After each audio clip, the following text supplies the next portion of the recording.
കൂട്ടുകാരെ, നിങ്ങൾക്ക് കഥകൾ കേൾക്കാൻ ഇഷ്ടമാണോ? എങ്കിൽ ഞാനൊരു കഥ പറയാം. എന്റെ കഥയുടെ പേരാണ് കാവതിക്കാക്കയുടെ അത്യാഗ്രഹം. കണ്ണാരക്കാട്ടിലെ കണ്ണാടി തടാകക്കരയിലെ ഒരു മരത്തിലായിരുന്നു നീലിപ്പൊന്മാൻ താമസിച്ചിരുന്നത്. കണ്ണാടി തടാകം നിറയെ മീനുകളുണ്ടായിരുന്നു. അതുകൊണ്ട് അവൾക്ക് ഒരിക്കലും വിശപ്പ് സഹിക്കേണ്ടി വന്നിട്ടേയില്ല.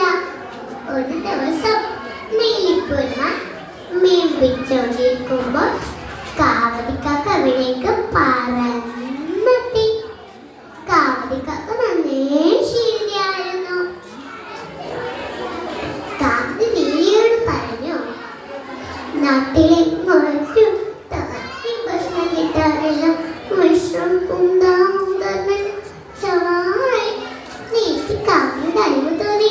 നീലിപ്പൊന്മാൻ കാവതിക്കാക്കയോട് പറഞ്ഞു, ഈ കഥപ്പെണ്ണെ, നീ വിഷമിക്കണ്ട. ഈ കണ്ണാടി തടാകം നിറയെ പലതരം മീനുകളാണ്. നീ ഏതെങ്കിലും ഒരു മരത്തിൽ കൂടി വെച്ച് പാർത്തോളൂ. അത് കേട്ട് കാവതിക്ക് സന്തോഷമായി. അങ്ങനെ കാവതി കുടുങ്ങിൽ താമസം ആരംഭിച്ചു. അന്ന് മുതൽ നീലിപ്പൊന്മാൻ പിടിക്കുന്ന മീനിൽ നല്ലൊരു പങ്ക് കാവതിക്ക് കൊടുത്തുകൊണ്ടേയിരുന്നു. ദിവസങ്ങളും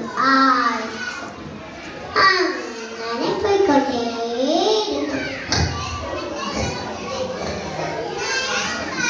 കാവതിക്കാകട്ടെ ഒരു പാട്ടിലും ചെയ്യാതെ നീലിപ്പൊന്മാൻ പിടിക്കുന്ന മീൻ കഴിച്ച് നല്ല തടിച്ച് കൊഴുത്തു വന്നു. അതോടൊപ്പം അവൾ നല്ലൊരു അഹങ്കാരിയായി മാറി. ഒരു ദിവസം കാവതി നീലിയോട് പറഞ്ഞു, നീ കഴിച്ചതിന്റെ ബാക്കി മീനിനെ എനിക്ക് തരുന്നത്.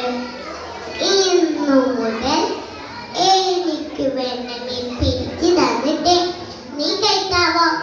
നീലിക്കത്തീരെ പിടിച്ചു. നീലി പറഞ്ഞു, അത് പറ്റില്ല.